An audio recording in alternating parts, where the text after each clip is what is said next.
putusan ini putusan dismiss.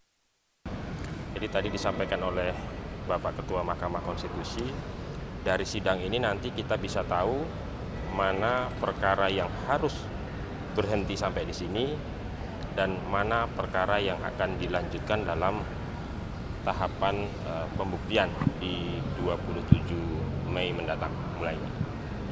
Dari tadi kan kami sudah juga menyimak gitu ya, ada beberapa alasan yang tidak disebutkan. Tapi kalau disampaikan berapa yang paling banyak alasannya karena apa? Karena tadi ada pidana adil dari pembedaan syarat formil, yang paling banyak yang sejauh ini boleh disampaikan apa? Kalau nanti kita ikuti sama-sama ya. Jadi kalau tidak memenuhi formil misalnya, aspek formil, misalnya diajukan pengajuan permohonan itu di luar tenggat waktu, melebihi 3 kali 24 jam misal. Atau kemudian kalau calon perseorangan itu tidak ada rekomendasi dari partai politik yang ditandatangani oleh ketua umum dan sekjen gitu ya. Kemudian para pihak pemohon terutama ketika sudah dipanggil secara patut tidak hadir, berarti kan membuktikan ketidakseriusannya. Jadi belum masuk ke substansi atau pokok perkaranya. Jadi dilihat dulu aspek-aspek formilnya. Nah yang ini mana-mana perkara yang tidak memenuhi aspek formil, kira-kira akan berhenti sampai di sini. Berarti kedepannya ada pembuktian berkas-berkas yang dilampirkan atau seperti Ya, apa? jadi nanti tanggal 27 Mei kan kita agendakan untuk perkara yang lanjut, itu kan pemeriksaan persidangan, agendanya itu pembuktian. Pembuktian itu para pihak, pemohon terkait, termohon itu bisa mengajukan saksi atau ahli gitu ya. Jadi kita MK akan dengarkan perkara-perkara nanti yang lanjut itu seluruh pihak itu, saksinya siapa, ahlinya siapa, ada berapa dan seterusnya, diberikan kesempatan untuk menyampaikan di persidangan. Sidang 2 hari ini adalah pembacaan putusan dismisal. Ya, Perkara-perkara yang bisa dimenangkan. betul. Hari ini berarti dibagi dalam 3 panel. Hari ini satu pleno, karena kalau pengucapan putusan itu dalam sidang pleno yang terbuka untuk umum.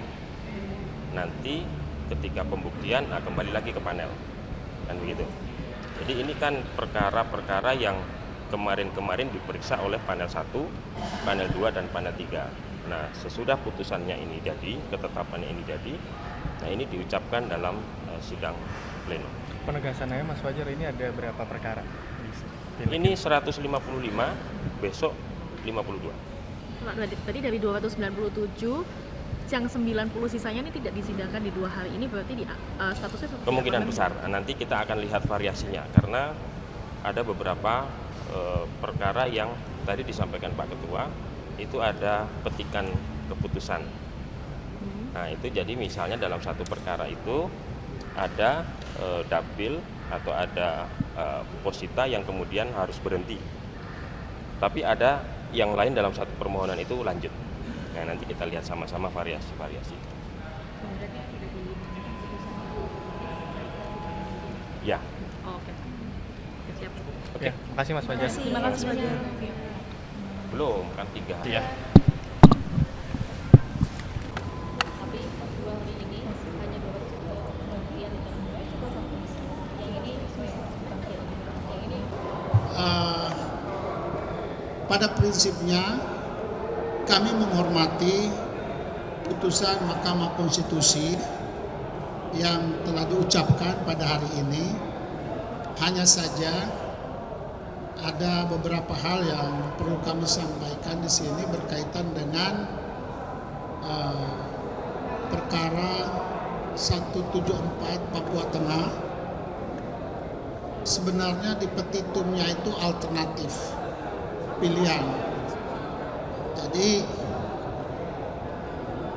mengkonversi suara, terus kita minta agar supaya mahkamah memutuskan menetapkan suara P3, lalu kemudian yang ketiga adalah PSU.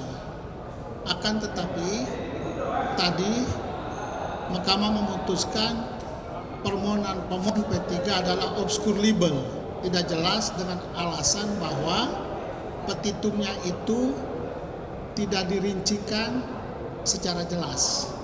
Padahal perlu saya beritahukan kepada teman-teman wartawan bahwa fakta yang terjadi di Papua Tengah pada saat pemungutan suara sistem noken, ada 7 kepala suku sudah sepakat bahwa suara mereka itu akan diberikan kepada Pak Albert, salah satu caleg DPR RI. Akan tetapi pada saat rekap berjenjang di tingkat KPU kabupaten, lalu kemudian di distrik, kecamatan, lalu KPU provinsi, itu berubah. Nah, ini buat kami agak ganjil di situ, kontroversi di situ, bahwa ini perlu harus diluruskan. Saya tegaskan bahwa ini sistem noken, sudah ada kesepakatan oleh kepala suku sebanyak 7 orang bahwa suara masyarakat itu akan diberikan kepada Pak Albert. Ya. Namun dirubah oleh oknum-oknum tertentu pada saat rekap di distrik DPD tingkat kecamatan, lalu kemudian di kabupaten juga dirubah, sampai ke tingkat provinsi juga dirubah. Nah, ini bagi kami putusan tadi itu kami tetap menghormati, tapi cukup mengecewakan karena rasanya tidak sesuai dengan fakta yang ada di lapangan.